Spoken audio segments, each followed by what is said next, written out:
everyone, I welcome you all to my channel. Today we will discuss how to draw or how to convert an open chain structure of carbohydrate to a cyclic structure.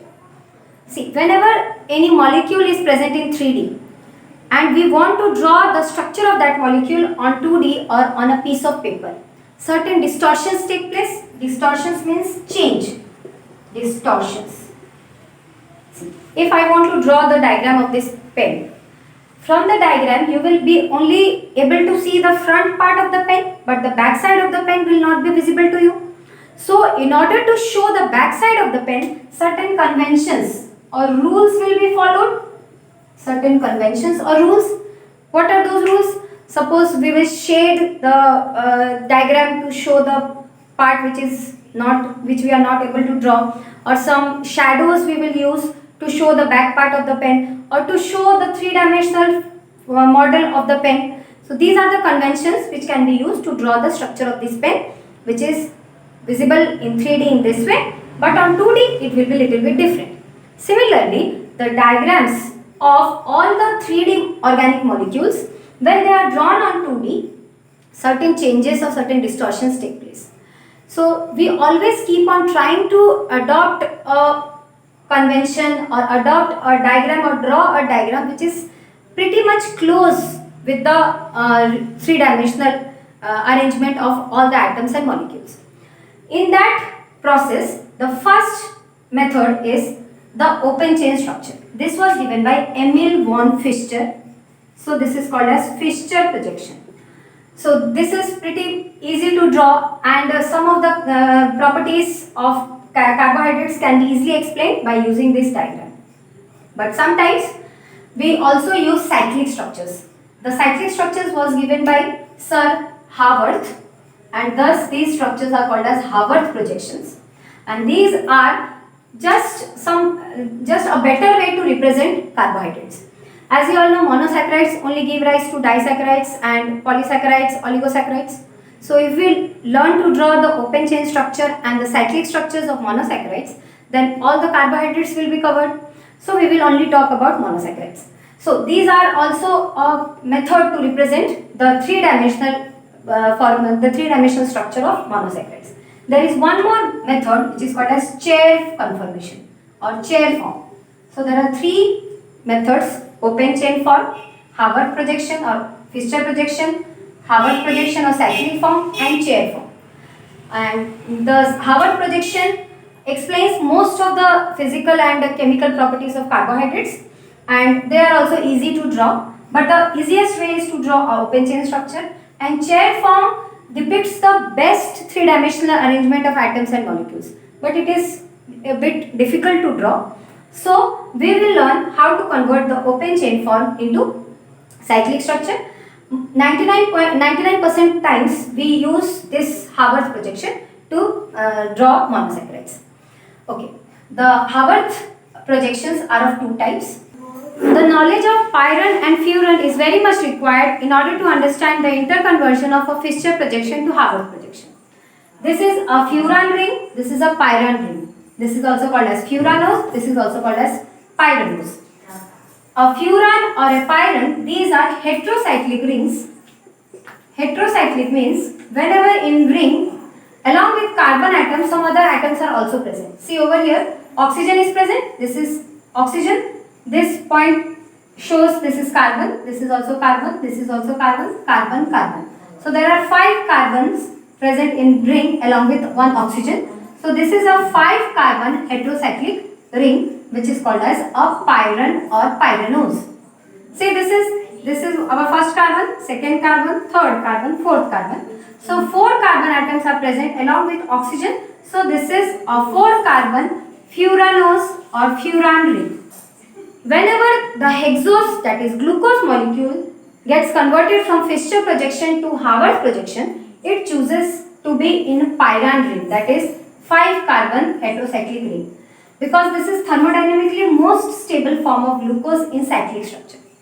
And a fructose molecule chooses to be in furanose ring because this is the most stable thermodynamically cyclic form of fructose.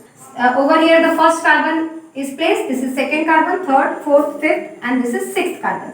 So this is the furan presentation of cyclic structure of fructose, and this is pyran presentation of cyclic structure of glucose. This is our first carbon, second, third, fourth, fifth, and this is sixth carbon. And this sixth carbon, this first carbon, this sixth carbon, they are outside the ring. Therefore, whenever we count the carbon atoms, then over here only 5 carbon atoms are there, and over here 4 carbon atoms are there. In liquid state, most of the glucose molecules are found in ring structures, that is pyran structure. Though 1% can be seen in open chain, but mostly they are found in ring structures. Let's know the difference between chiral carbon and achiral carbon before conversion of Fischer to Haworth. Chiral carbon is the carbon atom which is attached with 4 different atoms or 4 distinct groups. See, this carbon is attached with A, B, D, E. These four are different groups. So this carbon is called as chiral carbon. And the carbon which is not attached with 4 different groups is called as achiral carbon. Let's see which all carbons are achiral and chiral in glucose. As you all know, this carbon is the carbon number 1 because this is the functional group, and functional group is given the lowest number while numbering. So this is carbon number 1, 2, 3, 4, 5 and 6. This is 6th one. The first carbon is our achiral carbon. It is achiral because it is attached with OH and this group. So there are only 3 groups attached. So this is our achiral carbon. Let's look at the second carbon. This is our first chiral carbon because it is attached with this group as first, then H as second, OH as third, and this is the 4th group, and this whole group is different from this group.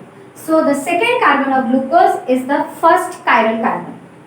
The third carbon is the second chiral because it is attached with OH, H and this group and this group. Of course, this group is different from this group.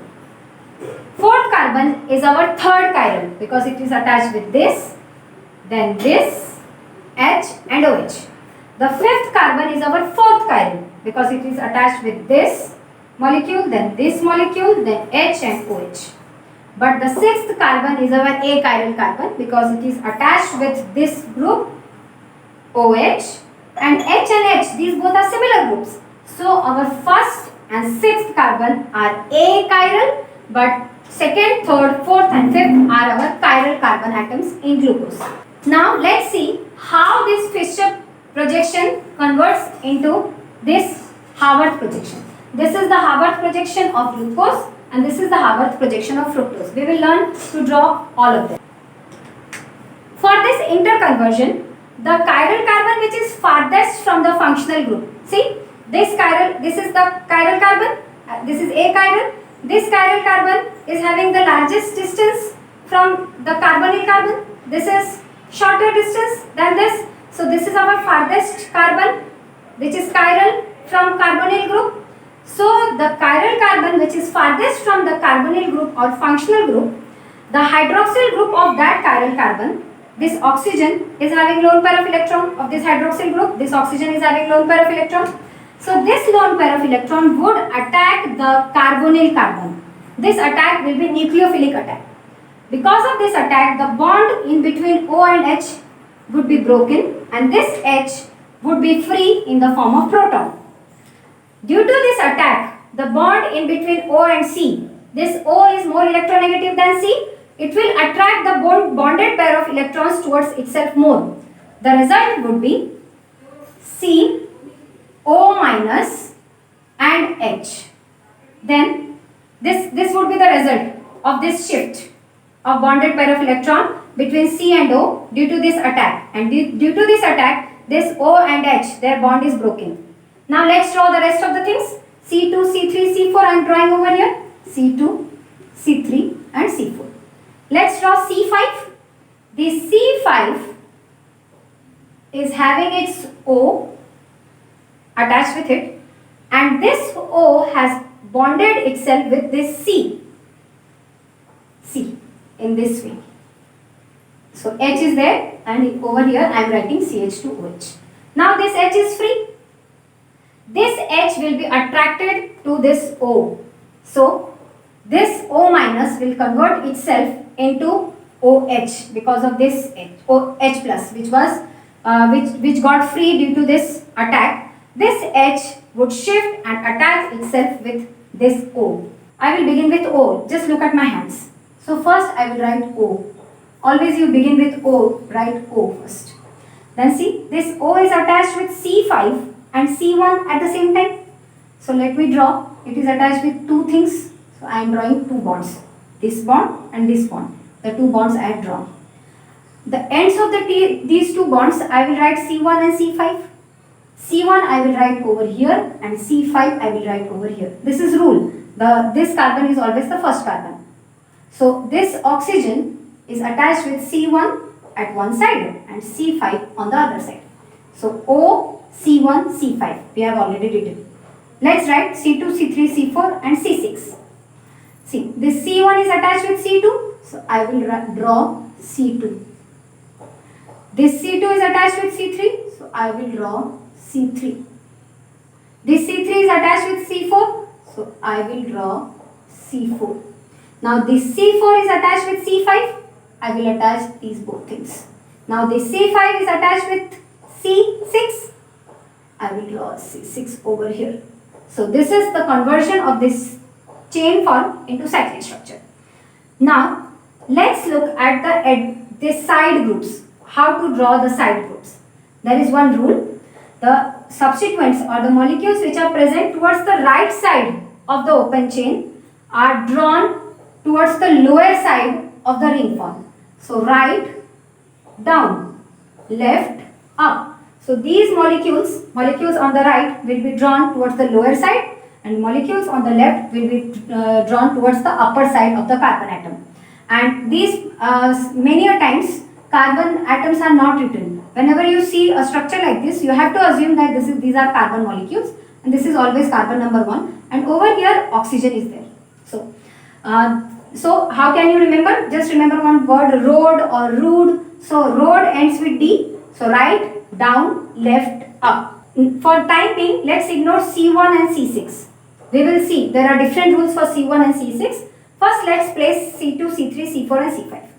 So over here C2 is attached with OH and it is present towards right. So C2 will have OH towards down side and H towards upper side. OH right, down, H left, upper side. C3 is having H towards right. So this will have H towards down and OH towards upper side. Similarly C4 is having OH towards right. So OH and H. And whenever the structures are drawn, H is not depicted. That is, it is simply written in this form. You have to assume that they are showing OH and H. Sometimes OH is written, but maximum times H is never given in the diagram. You have to assume that H and OH are there. In C1, there is no clear-cut distribution of right and left of H and OH. Then in C5 is attached with O, it is also attached with H and it is also attached with CH2OH. See, this is C5, it is attached with O, it is also attached with H and CH2OH. So there is confusion regarding C5 also. And CH2OH is attached with C5, so we will simply write this as CH2OH. So we have to follow different rules regarding C1 and C5. We will see those rules. See, in case of cyclic compounds, that is in Haworth compositions, the C1 carbon, when OH is written towards the lower side and H towards the upper side of C1, as this C1 has converted its side groups into H and OH due to this attack. So C1 is also having H and OH, but there is no clear-cut distribution of left and right. So it follows one rule, and that rule says that if in ring form the C1 is having OH towards the lower side, then that ring structure is called as alpha, and if the ring form is having OH on the upper side, that ring structure is called as beta. And you must remember this, that alpha and beta nomenclature is only for the ring structure. And how can you remember this? See, when I write beta, it looks like a flag. So you have to remember that the flag is having a broad portion on the upper side and a narrow portion on the lower side. So in beta, OH is on the upper side and H is on the lower side. So this is beta glucose, this is alpha glucose. See, 2, 3, 4 we have already seen. 1 H upper side, OH lower side, alpha glucose. OH upper side, H lower side, beta glucose. Now, what about carbon 5? The arrangement of carbon 5 follows a third rule. DL nomenclature is given when the farthest chiral from the functional group is having OH towards the right side, and the farthest chiral carbon from the functional group if is having OH towards the left side. So these two distributions give rise to DL nomenclature. If the farthest chiral carbon from the functional group is towards the right side, then that open chain structure or monosaccharide is called as D monosaccharide. If OH is towards the left side, then that monosaccharide is called as L monosaccharide. When alpha and beta nomenclature was given, alpha and beta nomenclature is only for pentose, hexose and heptulose, because triose and tetrose, they do not convert themselves into ring structure because of their small size. Only pentose, hexose, they convert themselves from open chain to ring structure. So alpha and beta can be used only for ribose and glucose and fructose. But D and L can be used for any type of monosaccharide because it is applied or it is applicable for open chain structures. See, this is D glucose and L glucose. D glucose, this is the farthest chiral carbon from the functional group. So this is D glucose because OH is towards the right, and this is L glucose because the farthest chiral carbon from the functional group is having OH towards the left. So these two nomenclature can be, D and L can be applied for any type of monosaccharide. Carbon number 1 follows alpha beta rule, carbon number 2, 3, 4 follow RDLU rule, and carbon number 5 it follows D and L rule. So see, this is a D glucose because OH was on the right side and that lone pair of electron had attacked this. So in case of D glucose, when the attack has taken place and this open chain has got converted into a ring structure, so the D glucose is having H and CH2 with C5. O is already there. So D glucose, when it is converted into closed structure, then CH2OH is written on the upper side and H is written on the lower side. So this is the rule for carbon number 5. This is our carbon number 5. See, the carbon number 5 is attached with O on both the structures. Let's just see, the carbon number 5 is attached with O. Then carbon number 5 is attached with H. I have written H. It is attached with CH2OH. I have written over here CH2OH. So if the monosaccharide is D, then CH2OH of carbon number 5 will be upper side, and H will be on the lower side. If the monosaccharide is L, that is in this form. If the monosaccharide is L, that is OH is on the left side of the farthest chiral carbon, then the particular ring structure will look like this, that is H will be on the upper side and CH2 with OH will be on the lower side. In nature, beta D glucose or beta D structures are always favored, that is beta, OH on the upper side and H on the lower side for carbon number 1, and CH2OH on the upper side and H on the lower side for carbon number 5 is always favored. In fact, L type glucose is not found naturally. Alpha is there but beta is more in number. We will have beta D glucose because beta nomenclature will start only in ring structure. So I have written beta because OH was on the upper side and H is on the lower side. And as this is D, so CH2OH is on the upper side and H is on the lower side. And for only diagram purpose, this is our alpha L glucose, OH on the lower side, so alpha, and L because H is on the upper side and CH2OH is on the lower side. And this is alpha D glucose, alpha OH on the lower side, CH2OH on the upper side, so D. In nature, beta D glucose and alpha D glucose are seen. More number is of beta D glucose. This D and L configuration, the full form and the meaning, never confuse it with dextrorotatory and levorotatory. It is not dextrorotatory or levorotatory. The names are just given on the basis of right and left placement of H and OH. So just remember three things: RDLU, alpha beta for ring structure, and DL for open chain. And if D open chain is present, then when D open chain will get converted into ring, then CH2OH will be on the upper side and H will be on the lower side. Just remember these 4 things. You will be able to draw any ring structure from the open chain structures. In our next video, we will see the conversion of L-glucose into cyclic form, that is alpha L-glucose and beta L-glucose. Then D-fructose into cyclic, beta D-fructose and alpha D-fructose. As there is no L-fructose, so we will not see that conversion. There is no L-glucose also, but for your understanding, for better understanding, I will convert L-glucose into cyclic structure, then D-fructose into cyclic structure, and D-ribose into cyclic structure, because these are very important. With this, we come to the end of this video. You take these things as your homework and try to draw these structures after watching this video. If you have any doubt, you can ask me in the comment section. Thank you for watching.